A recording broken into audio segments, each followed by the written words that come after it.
सब भाई को राम राम। आप सब पहले बैठ जाओ। हम सब के हमारे लाडले नेता हमारे बीच आ चुके हैं और आप सबको अच्छी बात बताने वाले आप शांति से बैठ जाइए। भाइयों, जनता के लिए संघर्ष करने वाले हम सब के राष्ट्रीय नेता सम्मान्य राहुल गांधी जी इस जोबड़ की पावन धरती पे आपका हार्दिक हार्दिक स्वागत करती हूं। जिस तरह से मंचों पर सम्मान्य मंच, संसदीय क्षेत्र से पधारे सम्मान्य मंच, उपस्थित मेरी सभी मातृशक्ति माताएं बहनें, प्रेस के मित्रों, आप सभी को सेना माइस पटेल का राम राम। जैसा कि हम सब के लिए सौभाग्य की बात है कि आज हमारे बीच में हमारे राहुल गांधी जी आए हैं, हमारी आदिवासी की आवाज बनकर आए हैं। हम सब आज उनको सुनेंगे और उनके वह हमारे अधिकार की लड़ाई लड़ रहे हैं। आज हमारे लिए बड़ा गर्व का दिन है। भाइयों, जिस तरह से हमारा कांग्रेस पार्टी का वचन पत्र बनकर आया, वो वचन पत्र बहुत ही सभी समाज को ध्यान में रखकर, सभी समाज को समावेश करते हुए कहीं न कहीं मील का पत्थर साबित होने वाला हमारा वचन पत्र आया है।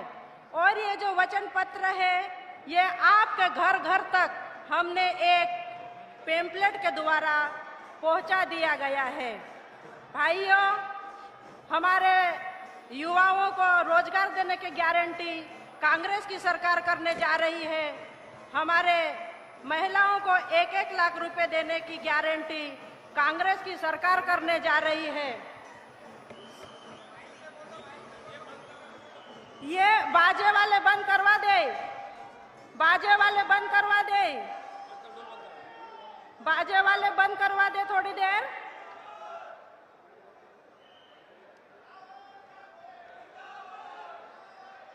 आप सब शांति बना कर रखें। हमारे राहुल जी हमारी आदिवासी की आवाज बनकर आए, उसका हम पूरे विधानसभा की ओर से, संसदीय क्षेत्र की ओर से स्वागत करते हैं।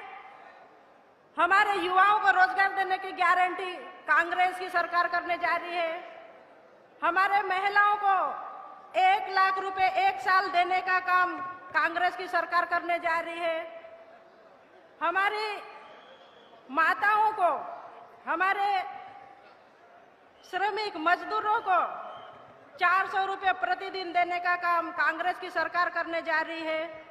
भाइयों, जिस तरह से हमारी कांग्रेस सरकार ने जो इस देश में काम किया है, वो सब आपके सामने है।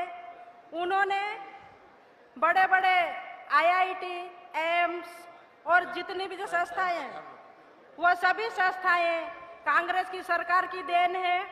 और जिस तरह से ये भाजपा की लुटेरी सरकार कहती है कि हम विकास कर रहे हैं, लेकिन कोई विकास नहीं हो रहा है।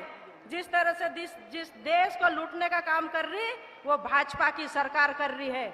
और अब समय आ गया है इनको दूर भगाने का, क्योंकि जिस तरह से हमारे देश में लूटेरों की सरकार है, वो हमारे पूरे समाज को पूरी तरह से परेशान कर रखा।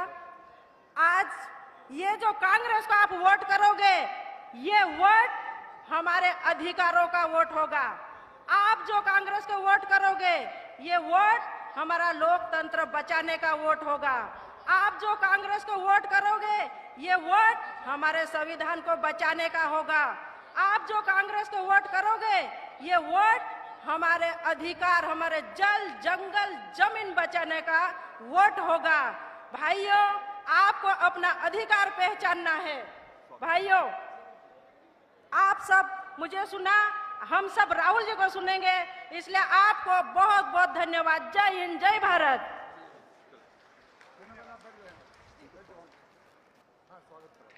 मैं अब अपने सारे जिला अध्यक्ष और वरिष्ठ नेताओं को बोलूंगा एक बार राहुल गांधी जी का स्वागत करने के लिए आप उनके स्वागत के लिए प्रस्तावित करें। जल्दी भागो ना, स्वागत करो।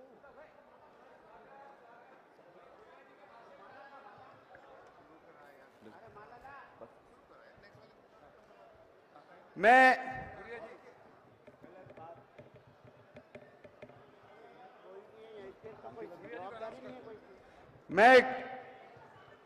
सारे वरिष्ठ नेताओं को चाहूंगा एक बार माला पहनाकर हम सबके नेता राहुल गांधी जी का जोरदार तालियों से स्वागत करें।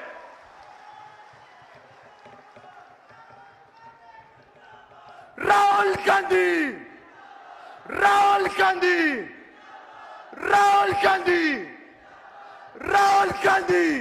अब मैं आमंत्रित करता हूं हमारे प्रत्याशी आदिवासियों के सबसे बड़े नेता आदरणीय कांतिलाल भूरिया जी को, वो सबको अपना उद्बोधन दे।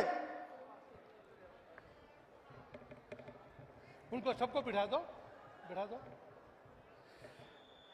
सबको राम राम, जोर से बोलो राम राम। Congress party, Congress party.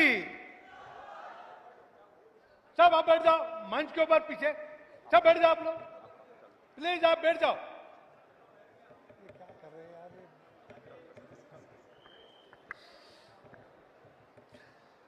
आज रतलाम, झाबुआ, अलीराजपुर क्षेत्र के लोकसभा की महासभा आज यहां पे हमारे प्रिय नेता, देश के युवाओं की धड़कन, परम श्रद्धेय आदरणीय राहुल जी, हमारे भंवर सिंह, जितेंद्र सिंह जी, हमारे प्रदेश अध्यक्ष हमारे जीतू भाई, विपक्ष के नेता उमंग भाई और सभी विधायकगण, सभी हमारे जिला Congress committee, block Congress, youth Congress, NUCI, सभी का मैं अपनी तरफ से आपका हार्दिक स्वागत करता हूं, अभिनंदन करता हूं। मैं सबसे पहले हमारे सामने सब जो आए हैं, बैठे हैं, उनका स्वागत करता हूं, क्योंकि हाईकमान हमारी नेता श्रीमती सोनिया गांधी और राहुल जी ने मुझे कांग्रेस का उम्मीदवार बनाया है आपके भरोसे। तो आप लोग सब एकजुट होकर 13 तारीख को होने वाला चुनाव आपको ऐतिहासिक वोटों से जिताना है। हमारे नेता ईश्वरेश इंदिरा गांधी जी ने कहा था गरीबी हटाओ, और हमारे नेता स्वर्गीय राजीव गांधी ने कहा था कि पंचायत राज लाकर हमारे करोड़ों करोड़ों ग्रामवासियों को पंचायत का अधिकार देना, वो हमारे राजीव जी ने हमें अधिकार दिया था। और हमारे बीच में नेता हमारे परम श्रद्धेय राहुल जी ने न्याय का अधिकार देने का उन्होंने यात्रा कन्याकुमारी से कश्मीर और पूरब से पश्चिम तक यात्रा करके पूरे देश को एकजुट करने का काम हमारे राहुल गांधी जी ने किया। वो आज नेता आज हमारे बीच में है। पैदल 4,500 किलोमीटर चल के हमारे हिंदुस्तान को जोड़ने का काम राहुल जी ने किया। तो मैं राहुल जी का स्वागत करता हूं, और आज कांग्रेस के समर्थन में और हमारे आशीर्वाद देने के लिए हमारे राहुल जी हमारे बीच में आए हैं। आप उनका वचन सुने, उनका भाषण सुने, उनकी अमृत वाणी से आज वर्षा होगी, आप सब सुन के जाए। और अपने अपने इलाके में, अपने अपने क्षेत्र में आप आज से 4-5 दिन बचे हैं, एकजुट होकर कांग्रेस को मदद करें, एक एक वोट कांग्रेस की झोली में डालने का आप काम करें, ये मेरी आप लोगों से प्रार्थना है। इन्हीं शब्दों के साथ फिर से आपका वेलकम और राहुल जी का बहुत बहुत स्वागत करता हूं, अभिनंदन करता हूं। जय हिंद।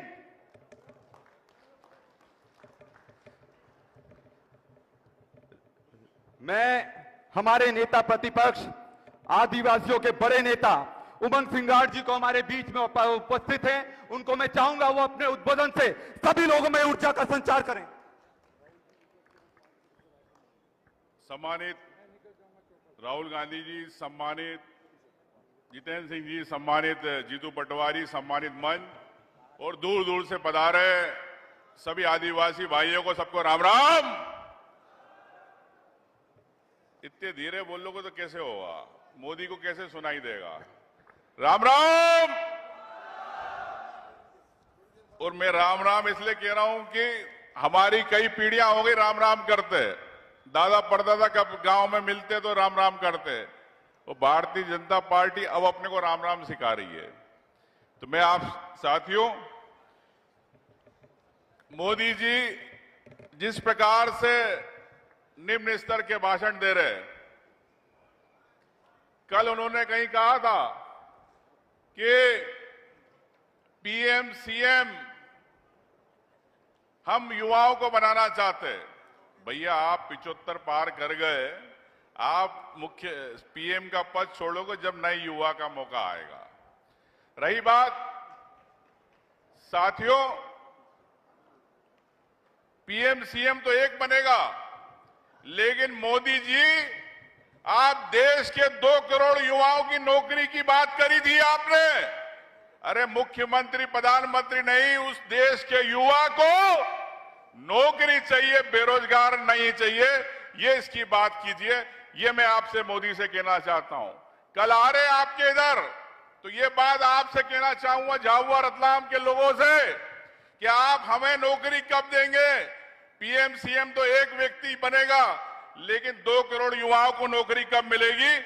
इस पे प्रधानमंत्री जी से आप पूरे झाबुआ की जनता, मैं जानना चाहूंगा कि आप जरूर आपके ट्विटर के माध्यम से, फेसबुक के माध्यम से, इंस्टाग्राम के माध्यम से ये सवाल जरूर पूछना कि हमें नौकरी कब मिलेगी। और दूसरा सवाल, जो गुजरात चले जाते, पलायन कर जाता, झाबुआ खाली हो जाता है, इसके लिए जो कांग्रेस पार्टी ने गारंटी दी 400 रुपए की गारंटी देंगे, कानून बनाएंगे कि आपको यहीं पे मजदूरी मिलेगी। ये भी आप मोदी से सवाल करना कि हमें इतने साल आपने गुजरात तो संपन्न करा लिया हम आदिवासियों के हाथों से, लेकिन झाबुआ को क्यों नहीं संपन्न कराया?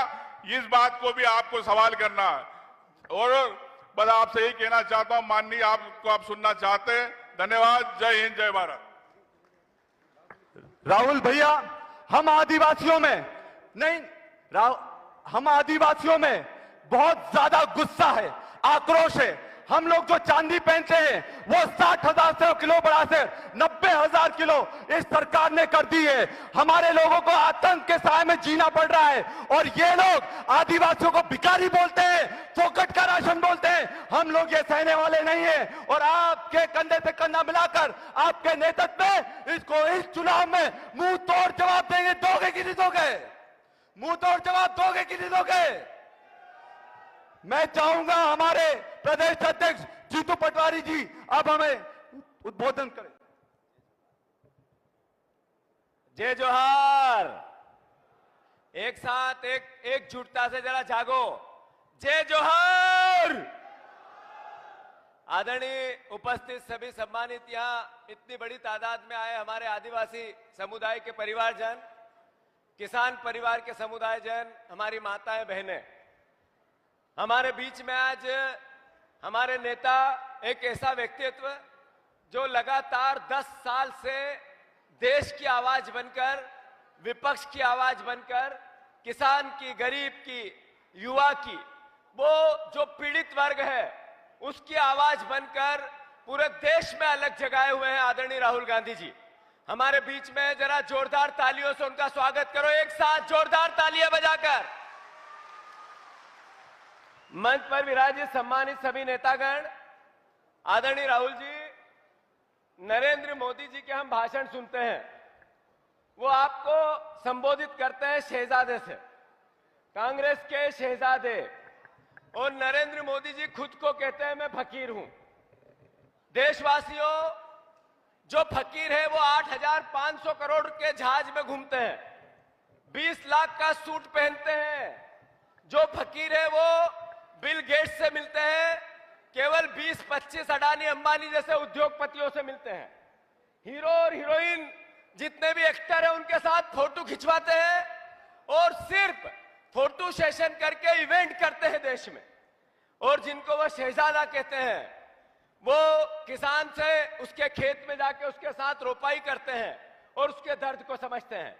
मैकेनिक से मिलते हैं, आदिवासी से मिलते हैं, युवाओं से मिलते हैं, जो जोमेटो में काम करते हैं, ऐसे वर्करों से मिलते हैं। अरे वो मिलते हैं जिनके साथ बलात्कार हो जाए, मणिपुर के परिवार के पीड़ितों से मिलते हैं। वो हमेशा जहां दर्द होता है, जहां दुख होता है, जहां परेशानी होती है, उसके बीच में जाकर रहते हैं। उनको वो शहजादा कहते हैं। राहुल जी एक टी शर्ट में रहते हैं और मोदी जी दिन में 3 बार कपड़े बदलते हैं। कौन शहजादा है और कौन फकीर, ये तो हमें समझना पड़ेगा। मैं इतना ही कहना चाहता हूं, आप सब राहुल जी को सुनना चाहते हैं।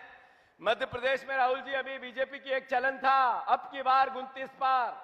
अब उनके मन में 19 बोलने की हिम्मत नहीं हो रही है। अब की बार 19 पार, ये भी हिम्मत नहीं हो रही है। झाबुआ की सीट कांग्रेस जीतेगी कि नहीं जीतेगी, हाथ ऊंचा करके बताओ।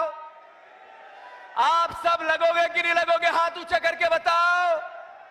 एक तरफ है कांतिलाल भूरिया जी, जिन्होंने पूरी जिंदगी सत्ता में रहे पर कभी अहंकार नहीं किया, कभी हम नहीं बताया, कभी जैसे आदिवासी आम रहता वैसे रहे।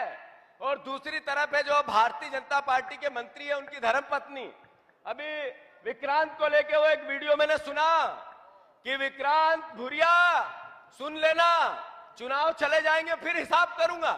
मैं उनको कहना चाहता हूं, विक्रांत भूरिया अकेला नहीं है, उसके साथ ये पूरी फौज है कि नहीं है, और ये पूरा मंच है। बोलने से पहले विचार करके बोला करो। आदरणीय मंत्री जी, हम गांधीवादी सोच के लोग हैं, पर चुनाव 100% कांग्रेस पार्टी जीतेगी, इसी विश्वास के साथ सबको धन्यवाद देता हूं।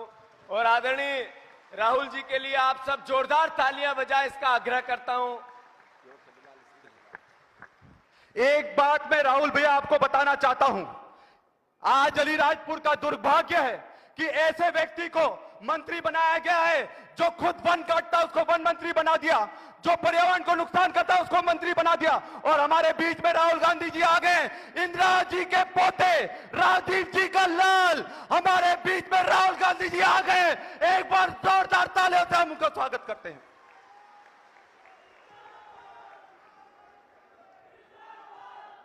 जितेंद्र सिंह जी, जीतू पटवारी जी, उमंग सिंघार जी, सेना पटेल जी, कमलेश्वर पटेल जी, ओम राठौड़ जी, ओमकार मरकाम जी, विक्रांत भूरिया जी, वीर सिंह भूरिया जी, हमारे कैंडिडेट कांतिलाल भूरिया जी, स्टेज पे कांग्रेस पार्टी के सीनियर वरिष्ठ नेता, भाइयों और बहनों, हमारे प्यारे कार्यकर्ता, प्रेस के मित्रों, आप सबका यहां बहुत बहुत स्वागत। इतनी धूप में आप हमारी बात सुनने आए, इसके लिए दिल से आपका धन्यवाद करता हूं। नमस्कार।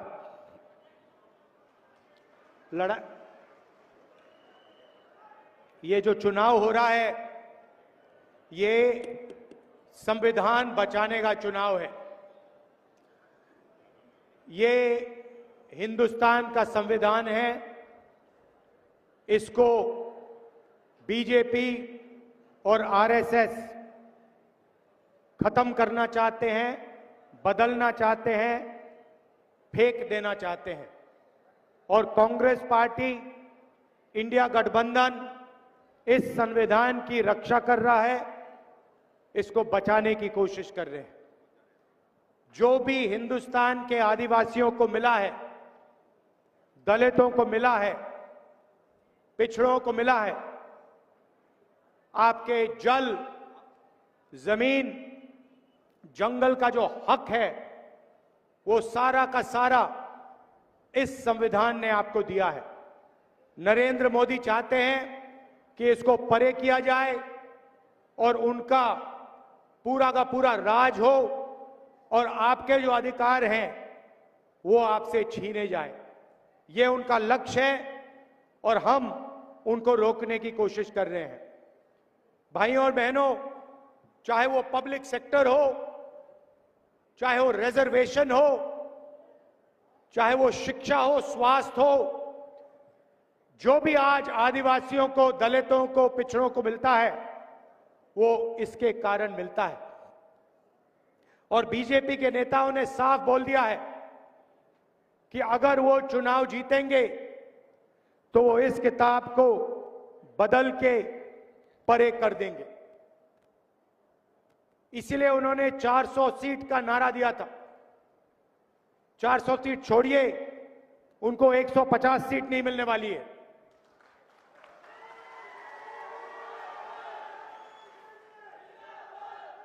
उनके अलग अलग नेता कहते हैं कि हम रिजर्वेशन छीन लेंगे। रिजर्वेशन किससे छीनेंगे? आदिवासियों से, दलितों से, पिछड़े वर्ग से, इन लोगों से रिजर्वेशन छीना जाएगा। और मैं आपको स्टेज से कहना चाहता हूं, रिजर्वेशन को छीनने की बात छोड़िए, हम रिजर्वेशन को 50% से आगे बढ़ाने वाले हैं। इनको जो करना है कर लें। ये जो 50% का लिमिट लगा रखा है, कोर्ट ने लिमिट लगा रखा है, इस लिमिट को हम हटा देंगे, परे कर देंगे और गरीबों को, पिछड़ों को, दलितों को, आदिवासियों को जितनी रिजर्वेशन की जरूरत है उतनी रिजर्वेशन हम देने जा रहे हैं। भाइयों और बहनों, आप देखिए, आपने देखा होगा कि ये जो प्रेस वाले हैं ये आदिवासियों की बात कभी नहीं करते। सही बात है ना? ये अंबानी जी की शादी दिखा देंगे, बॉलीवुड दिखा देंगे, नाच गाना दिखा देंगे, मगर आदिवासियों पे अत्याचार होगा, आपकी बच्चियों पर बलात्कार होता है, आपकी जमीन छीनी जाती है, तो मीडिया में कभी आपके बारे में नहीं कहा जाता। इसका कारण है भाई और बहनों, मीडिया में, इनकी बड़ी बड़ी कंपनियों में आदिवासी आपको एक भी नहीं मिलेगा। एक एंकर, एक पत्रकार आपको आदिवासी वर्ग का, दलित वर्ग का, पिछड़े वर्ग का नहीं मिल सकता, है ही नहीं। बड़ी बड़ी कंपनियों में देखिए, 200 बड़ी कंपनियां हिंदुस्तान में, उनकी मालिकों की लिस्ट निकालिए, आपको उस लिस्ट में एक आदिवासी नहीं मिलेगा, एक पिछड़ा नहीं मिलेगा, एक दलित नहीं मिलेगा। यह देश की सच्चाई है। और जो आपका है उसको भी ये लोग छीनने की कोशिश करते हैं। हम आपको आदिवासी कहते हैं। आदिवासी का मतलब हिंदुस्तान के इस जमीन के पहले मालिक।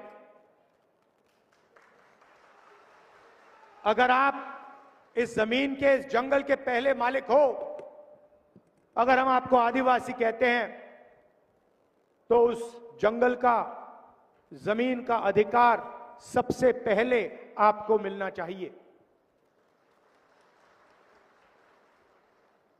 हमने आपको जमीन अधिग्रहण बिल दिया, फॉरेस्ट राइट एक्ट दिया, पेशा कानून दिया,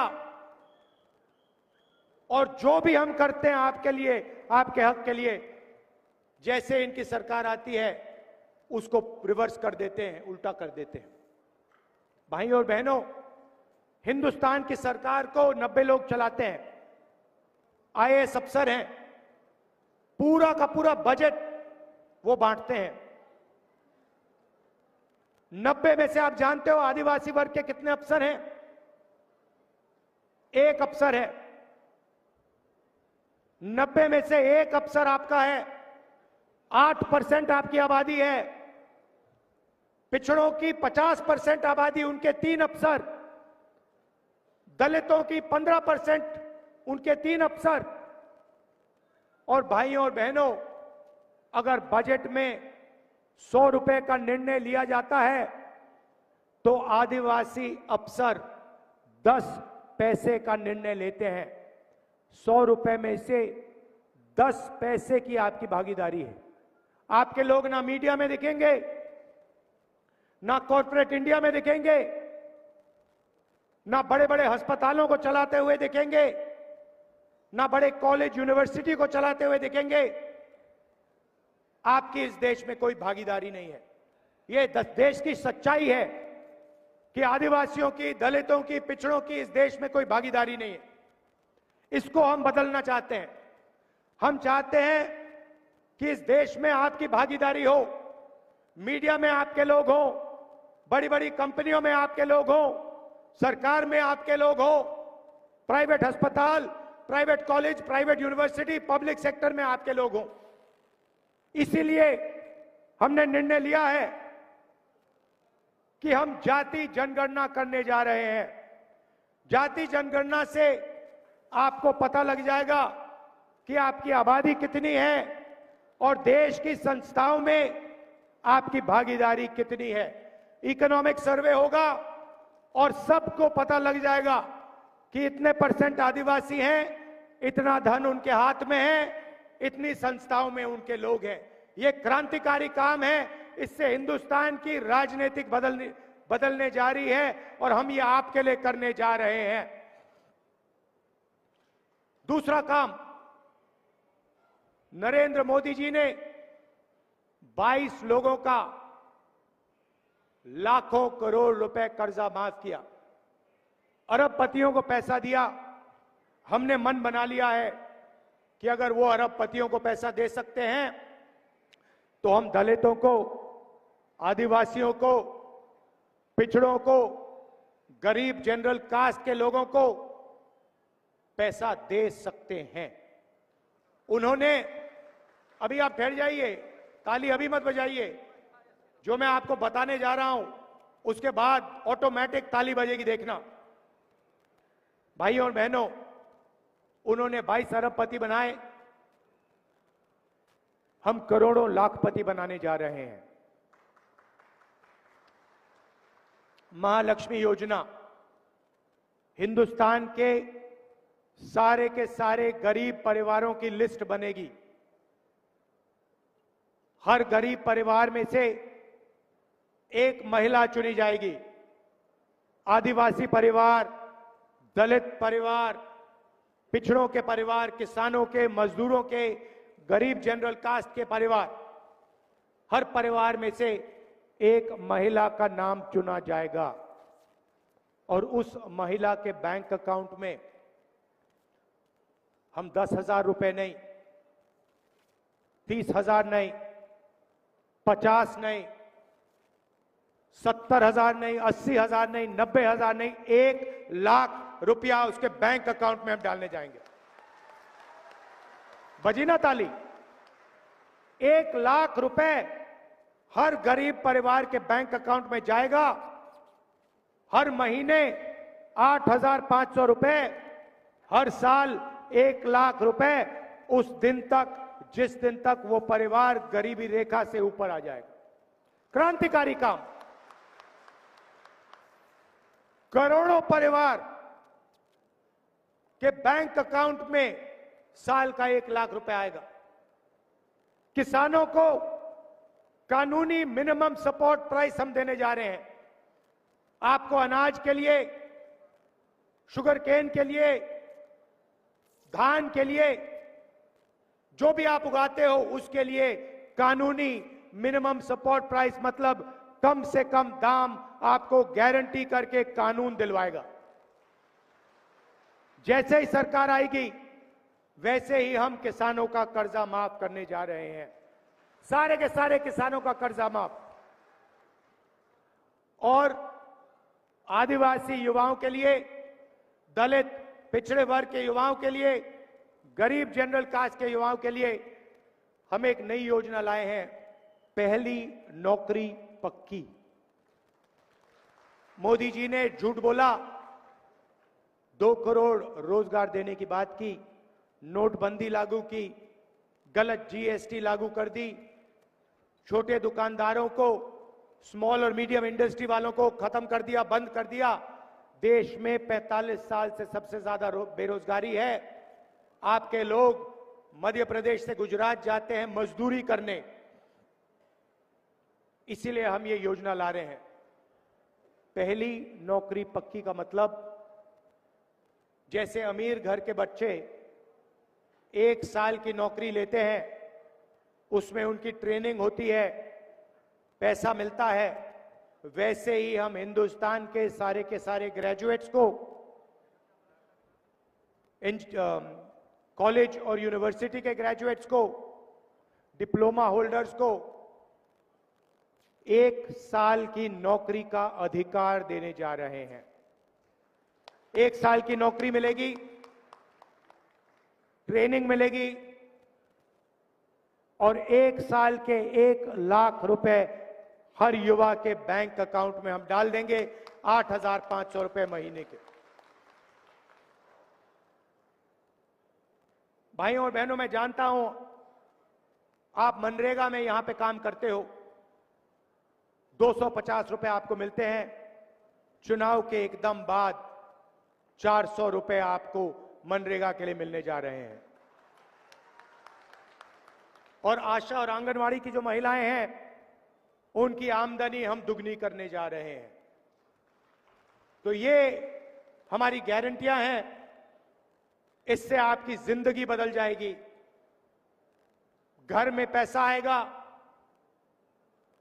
सोचो 1 लाख रुपए आदिवासी महिलाओं के बैंक अकाउंट में जाएगा। जितना पैसा नरेंद्र मोदी ने 22 अरबपतियों को दिया है, उतना पैसा हम गरीब किसान मजदूरों को देने जा रहे हैं। भाइयों और बहनों, मैंने आपसे कहा हम आदिवासी कहलाते हैं, वो आपको वनवासी कहलाते हैं। वनवासी का मतलब वो लोग जो जंगल में रहते हैं। आपने देखा होगा बीजेपी के नेता ने एक आदिवासी युवा पर पेशाब किया, उसका वीडियो बनाया और पूरे हिंदुस्तान में उस वीडियो को दिखाया। और आप जानते हो, यहां भूरिया जी के खिलाफ जो लड़ रहे हैं, उनके रिश्तेदार ने एक आदिवासी बिटिया का बलात्कार किया है। आप इनकी सोच समझते हो? ये चाहते हैं कि आप आगे ना बढ़ो, ये चाहते हैं कि आपके बच्चे इंजीनियर, डॉक्टर, लॉयर ना बने, ये आपकी जमीन छीनना चाहते हैं, संविधान छीनना चाहते हैं, रिजर्वेशन लेना चाहते हैं। इनको रोकना है, एक साथ हमें लड़ना है, संविधान को बचाना है। आपकी जमीन, आपकी जंगल, आपका जंगल और आपका जल, इन सब चीजों की रक्षा करनी है। मैं जानता हूं कि यहां आप भूरिया जी को पूरा समर्थन देंगे और भारी बहुमत से उनको आप जिताने का काम करेंगे। मैं आपका दिल से धन्यवाद करता हूं कि आप यहां आए, आपने मेरी बात सुनी। जय हिंद, जय मध्य प्रदेश। मैं आभार भाषण के लिए महेश पटेल जी को आमंत्रित करता हूं।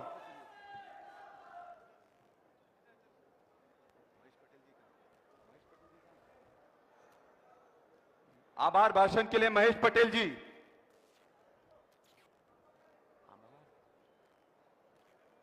आज जोबट विधानसभा में हमारे राष्ट्रीय नेता आदरणीय राहुल जी गांधी जी पधारे। मैं जिला कांग्रेस कमेटी की ओर से बहुत बहुत आभार मानता हूं। जय हिंद, जय कांग्रेस, जय आदिवासी।